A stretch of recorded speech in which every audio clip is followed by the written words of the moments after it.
O silêncio antes do terror sempre parece mais pesado do que o próprio terror. Naquele inverno que cobria Hamburgo com uma luz cinzenta e desanimada, o ar tinha o gosto metálico das sirenes que poderiam soar a qualquer instante. Era uma cidade que respirava medo, que tremia sob o peso das botas e dos slogans repetidos como uma oração invertida. As fachadas eram altas, frias, com bandeiras que ondulavam como feridas expostas, anunciando ao mundo que a noite dissera mais cedo sobre a humanidade. Foi ali, nesse cenário sufocado pelo rigor do regime, que uma única mulher caminhava todos os dias rumo ao consulado brasileiro. Uma silhueta discreta, envolta em um casaco que escondia tanto o frio quanto as decisões que mudariam destinos. Seus passos eram firmes, mas havia neles um secreto tremor, não de covardia, mas de consciência. Ela sabia que cada gesto poderia torná-la visível para olhos que jamais perdoavam. Dentro do consulado,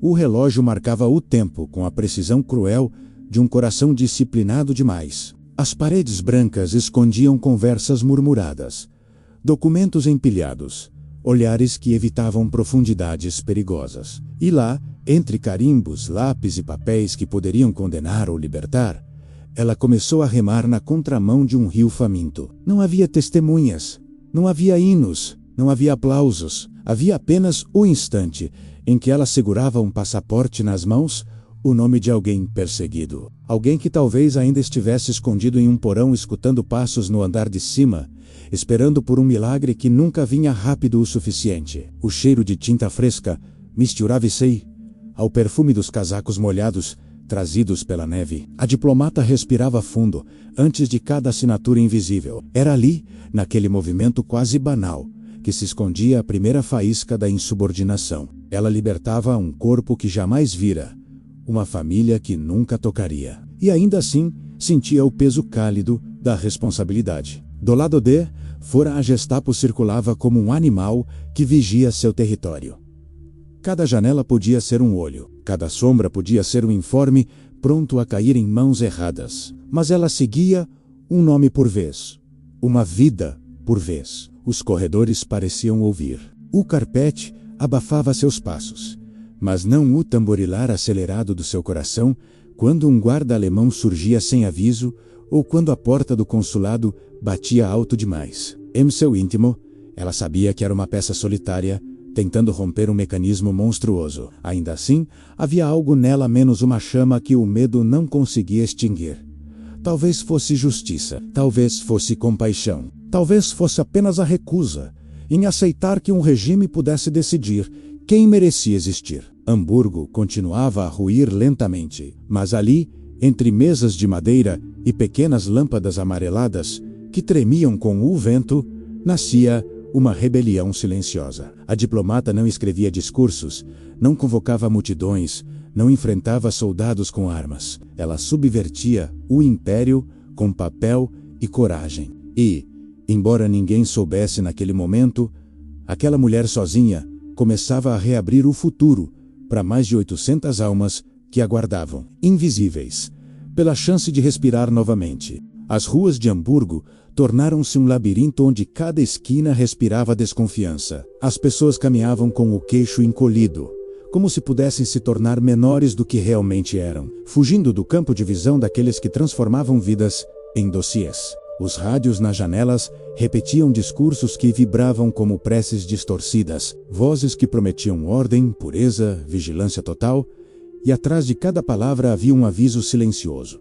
Ninguém estava seguro. A diplomata observava esse cenário com a calma disciplinada daqueles que sabem que o menor erro pode ecoar mais alto do que um tiro. E mesmo assim, ela seguia, como quem carrega um segredo que não pode ser entregue ao mundo. Os refugiados começaram a chegar até ela, não por anúncios, mas por sussurros. O primeiro veio trazido por um intermediário, que não ousou dizer seu próprio nome. Um homem magro, com olhos que já haviam visto mais do que a memória consegue suportar. Ele tremia quando entregou um envelope, mas não era o frio, era a consciência de que qualquer contato com estrangeiros poderia significar o fim. Dentro do envelope, papéis rabiscados às pressas, uma fotografia desbotada e uma súplica sem palavras. Ela o recebeu com um cuidado quase ritualístico, como se aqueles documentos fossem o último fragmento de dignidade daquela família. Naquela noite, ao voltar para casa, a diplomata sentiu o peso do inverno alemão prensar seus pulmões. O vento cortava como arame. As luzes dos prédios piscavam como vigias impacientes. E ainda assim, ela caminhava com firmeza. O envelope escondido sob o casaco parecia emitir calor, como se as vidas presas ali respirassem dentro do tecido. Em seu pequeno apartamento, iluminado apenas por uma lâmpada trêmula, ela abriu os papéis sobre a mesa. A fotografia mostrava 2 crianças, talvez 7 e 10 anos. O olhar delas não era de medo, era pior. Era o olhar de quem já entendeu que o mundo pode se voltar contra almas tão pequenas. E, naquele instante, a diplomata soube que não era mais uma funcionária lutando contra documentos. Era uma guardiã improvável, atravessando o centro de uma tempestade histórica. Os dias seguintes trouxeram mais nomes, mais rostos, mais histórias arrancadas de casas incendiadas e bairros cercados por policiais que vestiam o medo como farda. O consulado tornou-se um reduto camuflado de esperança. A diplomata escondia papéis em caixas inofensivas, dava instruções em sussurros, apagava rastros com a precisão de alguém que conhece cada caminho para a sobrevivência. Ela memorizava rotas, identificava aliados silenciosos, desviava de agentes infiltrados que rondavam como corvos. Às vezes, no momento mais tenso, sentia o cheiro forte do couro das luvas da Gestapo antes mesmo de eles aparecessem à porta. Mas a cada vida, salva algo dentro dela se fortalecia. Não era orgulho, era uma certeza, a de que, mesmo cercada por uma máquina de ódio, ela ainda podia romper engrenagens. O caos ao redor parecia ficar mais denso, a guerra mais próxima, os boatos mais escuros. Porém, quanto mais a noite se fechava sobre a Alemanha, mais aquela mulher solitária parecia carregar uma lanterna menos pequena, frágil, mas capaz de abrir caminho para centenas de fugitivos que aguardavam, escondidos, pela chance de escapar do esquecimento. À medida que os meses avançavam, o cerco nazista se fechava com rapidez brutal. Cada novo decreto restringia ainda mais a vida dos judeus. Na Alemanha, o direito de trabalhar, de estudar, de circular, até o direito à identidade lhes era arrancado. Hamburgo, antes um porto aberto ao mundo, tornava-se um palco de vigilância e medo. É nesse ambiente sufocante que Araci começa a ampliar sua atuação clandestina, não por rebeldia, mas por humanidade. Ela entendia que cada carimbo, cada visto, cada documento que passava por suas mãos era uma chance de vida e também uma ameaça à sua segurança. O consulado brasileiro estava sendo observado. A Gestapo cruzava informações. Qualquer irregularidade poderia ser vista como colaboração com inimigos do Reich. Ainda assim, Araci prosseguia. Criou pequenos códigos pessoais, maneiras discretas de identificar quem precisava de ajuda. Passou a orientar famílias inteiras sobre rotas, horários e transportes. E fazia tudo sozinha, sem jamais envolver colegas, para não colocar ninguém em risco. Seu nome não aparecia nos jornais, nem nos registros oficiais. Seu heroísmo crescia silencioso, oculto entre papéis, selos e a coragem de alguém que usava o mínimo poder que tinha para um propósito máximo: salvar vidas. E, enquanto a máquina nazista se tornava mais agressiva, Araci se tornava ainda mais estratégica. Era um jogo mortal de precisão e tempo. Um passo errado poderia destruir não apenas seus protegidos, mas também ela mesma. E mesmo assim, ela continuava por convicção, por empatia, por humanidade. Araci passou a operar como uma ponte invisível entre a vida e a morte. Cada documento que ela manipulava carregava o peso de um destino, e cada assinatura que antecipava, ou carimbo que ajustava, era um ato calculado de desafio contra a máquina nazista. Ela se movia com a precisão de alguém que entendia o perigo em cada gesto. Quando decidia ajudar uma família, fazia tudo de maneira fragmentada. Um falso motivo burocrático aqui, um detalhe omitido ali, um carimbo anexado na ordem errada, mas que na prática destravava a passagem para o Brasil. As regras do governo Vargas exigiam comprovantes, antecedentes, declarações e uma lista quase impossível de cumprir.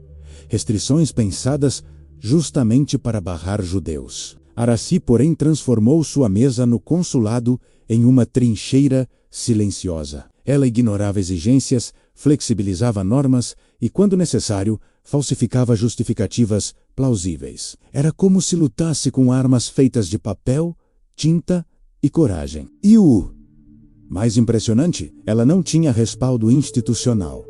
Ninguém a protegia, não havia um superior acobertando suas ações. Pelo contrário, qualquer descoberta poderia resultar em deportação, prisão ou até morte. E os nazistas não tinham misericórdia com estrangeiros que interferiam em suas políticas. Mesmo assim, Aracy continuava, sempre com discrição. Às vezes caminhava com famílias até a estação de trem, fingindo casualidade. Outras vezes guardava documentos dentro do casaco, para evitar que fossem interceptados. E muitas vezes, ela própria enfrentava interrogatórios sutis, perguntas cordiais demais de oficiais alemães. Mas ela não recuava. Era uma guerra silenciosa, travada por uma mulher que entendia algo simples e profundo.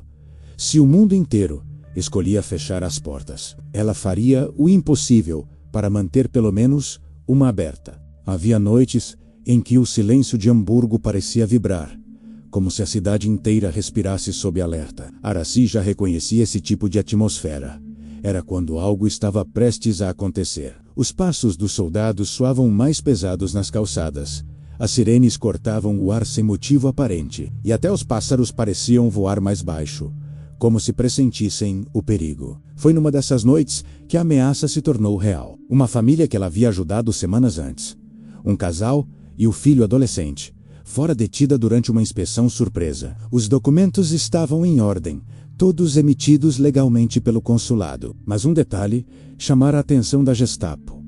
O visto brasileiro havia sido concedido com rapidez demais. Desconfiança, na Alemanha nazista, era quase uma sentença. Quando a notícia chegou até Aracy, trazida por um conhecido que trabalhava na estação ferroviária, seu coração congelou. Não pelo medo por si mesma menos, mas pela família que ela sabia que não resistiria aos interrogatórios. A Gestapo não buscava respostas, buscava culpados. Na manhã seguinte, antes mesmo do consulado abrir, 2 homens de sobretudo escuro surgiram à porta. Não bateram, apenas observaram o interior do prédio com olhares de pedra, como quem mede o tamanho de um pecado que ainda não existe. Aracy manteve a postura, mesmo com o estômago se retorcendo. Cumprimentou-os com a formalidade que o momento exigia. Eles não sorriram, não explicaram, não perguntaram nada de imediato. Apenas caminharam ao lado dela pelos corredores, examinando mesas, armários, arquivos. Um deles comentou sobre o volume anormal de solicitações brasileiras. O outro mencionou que o Brasil não deveria ser refúgio para degenerados. Aracy respirou fundo, sustentando a neutralidade de uma diplomata que sabe que cada músculo do rosto é monitorado. Foi então que perguntaram sobre os vistos concedidos para aquela família. Sem hesitar, ela apresentou a documentação. A mesma firmeza, o mesmo tom sereno. Explicou cada detalhe, cada motivo burocrático, ainda que muitos deles fossem apenas fragmentos de verdade entrelaçados com sua coragem. A resposta deles foi apenas silêncio, um silêncio que cortava. Um deles examinou seu rosto, o outro tocou o selo do consulado, como se pudesse sentir a mentira com as mãos. E então, finalmente, recuaram. Nenhum grito, nenhuma acusação, apenas um aviso velado, jogado como lâmina no ar. O Reich observa tudo LC. Foram, e a porta atrás deles, pareceu pesar toneladas quando se fechou. Aracy permaneceu parada, sem mover um músculo. Não podia demonstrar alívio, porque não havia alívio, havia apenas tempo ganho. Tempo precioso. Naquela noite, sozinha no apartamento, ela entendeu algo profundamente. Não havia mais espaço para erro. Não havia margem. Cada ação sua estava sob a mira de homens que podiam derrubar vidas com uma palavra. E ainda assim, ela continuaria. Porque naquele instante, enquanto o vento de Hamburgo batia contra as janelas como se tentasse invadir a sala, Aracy percebeu que sua missão não era apenas salvar nomes em papéis. Era salvar histórias, memórias, famílias inteiras que, sem ela, desapareceriam sem deixar rastro. E assim, quando as luzes se apagam e os arquivos silenciosos repousam nas prateleiras do tempo, resta apenas um nome sussurrado entre páginas amareladas e memórias quase esquecidas: Aracy de Carvalho. A mulher que não precisava de armas para enfrentar um regime genocida. A brasileira que, de dentro de um consulado estrangeiro, transformou carimbos em escudos, vistos em rotas de fuga, e coragem em um ato político silencioso, porém devastador para o nazismo. Aracy não esperou por reconhecimento. Não buscou medalhas. Ela voltou ao Brasil após a guerra e viveu sua vida com a mesma discrição que a guiou nas sombras de Hamburgo. Mas cada um dos mais de 800 judeus que saíram da Alemanha, graças a ela, carregou para sempre um fragmento de sua coragem. Nos dias de hoje, quando o mundo ainda insiste em repetir velhos erros, a história de Aracy nos exige uma reflexão simples e poderosa. O que uma única pessoa é capaz de fazer quando decide não se curvar ao medo, porque, no fim, não são os grandes exércitos que moldam o destino da humanidade, mas sim indivíduos anônimos, que em momentos críticos escolhem fazer o que é certo, menos mesmo que ninguém jamais descubra. Aracy de Carvalho fez sua escolha. E graças a ela, centenas de vidas continuaram. Histórias inteiras puderam ser escritas. Gerações nasceram. Este roteiro não é apenas um tributo, é um lembrete. A coragem de uma pessoa pode atravessar séculos.